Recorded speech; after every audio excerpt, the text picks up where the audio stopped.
Hola, buenas noches a todos. Les habla una vez más su servidor Guillermo Huerta Guerra, miembro de la Primera Iglesia Bautista de Monterrey.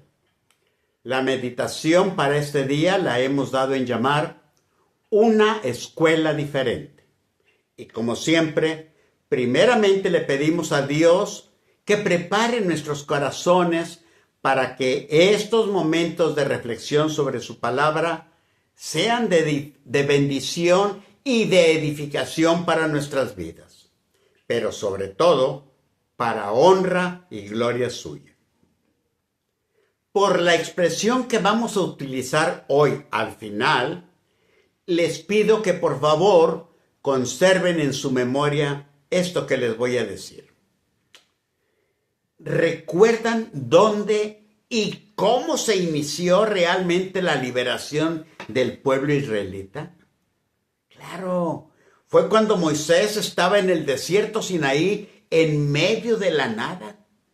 De repente vio una zarza ardiendo, Dios habló, Moisés obedeció y poco tiempo después los israelitas estaban cruzando el Mar Rojo en seco rumbo a su libertad. Bueno, ¿y la salvación del hombre? Exacto.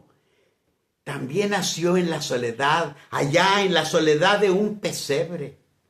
Hermanos, como podemos ver si seguimos poniendo ejemplos más adelante, la creatividad de Dios para dar por inaugurados sus grandes proyectos no se apega a ningún libreto. Punto y aparte. Ahí les encargo mantener esto que les acabo de decir en su memoria. Bien. Nuestros comentarios de hoy van a girar alrededor de eventos y sucesos que tuvieron lugar en nuestra ciudad entre los años de 1862 a principios del 1865. Así que antes de entrar en detalles de nuestro tema, permítanme describirles un breve panorama general del Monterrey de aquellos años. Para empezar, los nombres de las calles eran muy peculiares y se les identificaba con algo que sobresaliera en ellas. Bien, les digo el nombre de algunas y ustedes imaginen por qué se les llamaba así.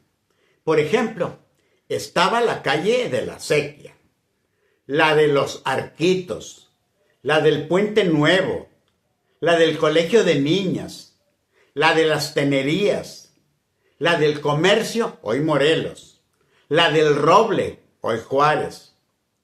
Eso en cuanto a los nombres de las calles.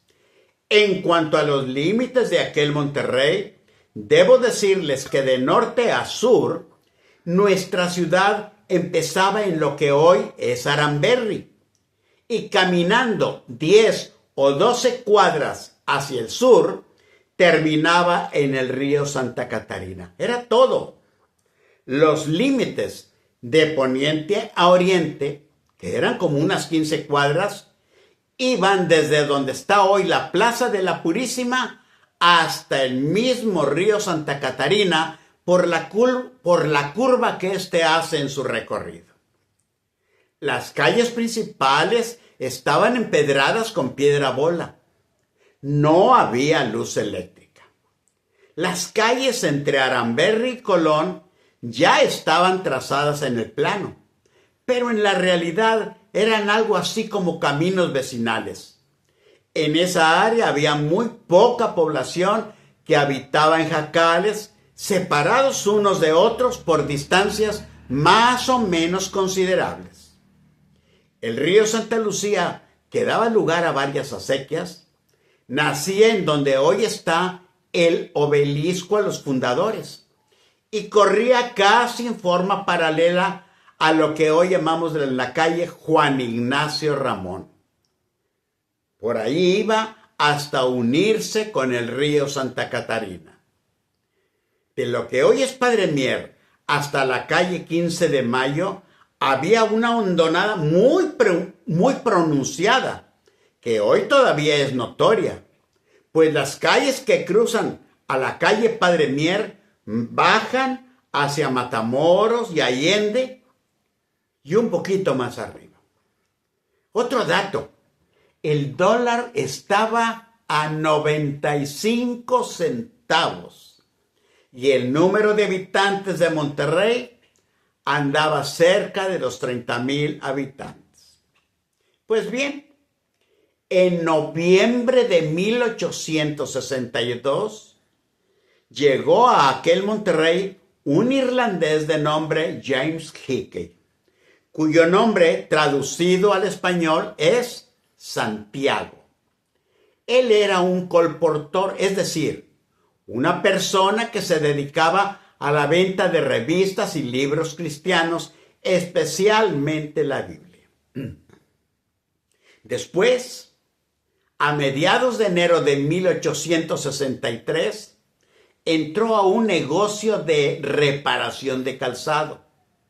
Habló con el encargado, le puso sobre el mostrador algunos libros que vendía y le habló de uno en especial, de la Biblia. Dos de los trabajadores lo escucharon, se interesaron en lo que decía y le hicieron algunas preguntas. Al final, Hickey y los dos zapateros quedaron de seguir hablando luego. Aquel encuentro ocasional poco a poco se fue convirtiendo en la cuna de una academia bíblica cuyo nacimiento tuvo lugar el domingo 8 de marzo de 1863 y que la primera iglesia bautista de Monterrey habría de identificar después y hasta los tiempos actuales con el nombre de Escuela Bíblica Dominical. La única escuela que habría de permitir el ingreso de cualquier persona a cualquier edad, que tendría un solo libro de texto, la Biblia, y que además proporcionaría a todos sus alumnos el único alimento espiritual que no tiene fecha de caducidad, Jesucristo, el pan de vida, para disfrutarlo no como pastel una vez al año, sino como el pan nuestro de cada día. El trascendental evento, o sea, la organización de la Escuela Bíblica Dominical, estuvo a cargo del reverendo Santiago Hickey, quien después de predicar ese domingo en la mañana en la casa de los hermanos José María y Arcadio Uranga, sus amigos de la zapatería, tuvo escuela dominical en la que se eligieron oficiales y maestros. El domicilio de este evento, según datos históricos, era una casa de las calles de Matamoros y Emilio Carranza. A partir de ese día se empezaron a tener clases de Biblia los martes y jueves en casa del reverendo Santiago Hickey. Los primeros alumnos de la nueva escuela fueron los dos Uranga, Brígido Sepúlveda y José María Garza. Ellos tenían como maestros a Tomás M. Weston y William Jolly. Este último, además de hablar buen español, daba excelentes lecciones basadas en el Nuevo Testamento. Por cierto, los hermanos Uranga, además de reparar calzado, ahora aprenderían a calzar sus pies con el apresto del Evangelio de la Paz. Es decir, de acuerdo con otra versión bíblica, habrían de ponerse como calzado la paz que proviene de la buena noticia para estar completamente preparados. Desde entonces quedó delineada la principal actividad de la Escuela Bíblica Dominical: estudiar la palabra de Dios. Pero desde entonces quedó también delineada el ataque del maligno: impedir el estudio de la Biblia. El primero en sufrir dichos embates fue José María Uranga, quien además de haber tenido problemas con su hermana y su cuñado, su mamá envió a un sacerdote a quitarle la Biblia. El nuevo creyente le hizo ver que aun cuando se la quitara, nunca podría quitar de su corazón lo que había aprendido en ella. El cura trató de atemorizarlo, diciéndole que si no volvía a la iglesia romana, se condenaría. Finalmente, ante la presión de su madre y la terquedad de aquel clérigo, Uranga entregó la Biblia. Y la entregó tan solo para que enseguida sucediera lo inesperado. El cura se la devolvió diciéndole que la leyera, que no quería privarlo de ella. Con el tiempo, José María logró que su mamá leyera la Biblia y la creyera. Las palabras de Jehová escritas por Isaías volvían a cobrar vida. Así será mi palabra que sale de mi boca, no volverá a mí vacía. El siguiente en enfrentar las embestidas del maligno fue Hickey, quien quería tener doble congregación los domingos, pues tenía la idea de programar por la mañana escuela dominical y predicación en español, y luego por la noche predicación en inglés. Esto lo puso en práctica el 19 de abril, pero de ahí en adelante batalló para volver a predicar 2 veces en un mismo lugar, pues el maligno se encargó de poner en corazones fanáticos el deseo de echarlo de la casa donde lo hallaran predicando en cualquiera de los 2 horarios. Pero Hickey siguió firme y con su actitud sencilla y piadosa logró ganar adeptos, estabilidad y buena asistencia. Parecía que las palabras de Dios a Josué se habían mudado desde las orillas del Jordán hasta el centro de aquel Monterrey para ser oídas por Hickey. Como estuve con Moisés, estaré contigo. No te dejaré ni te desampararé. Los regiomontanos de aquellos tiempos, mis hermanos, alumbraban tenuemente sus noches con lámparas de petróleo.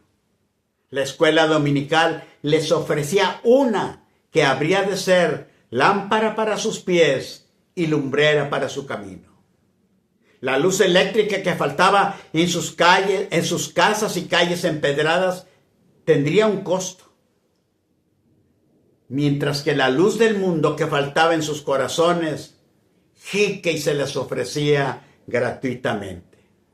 Su centro de distribución era la escuela bíblica dominical, una de las obras más gloriosas del Señor que le habría de servir para el extendimiento de su reino por todo México primero y después por la América Latina.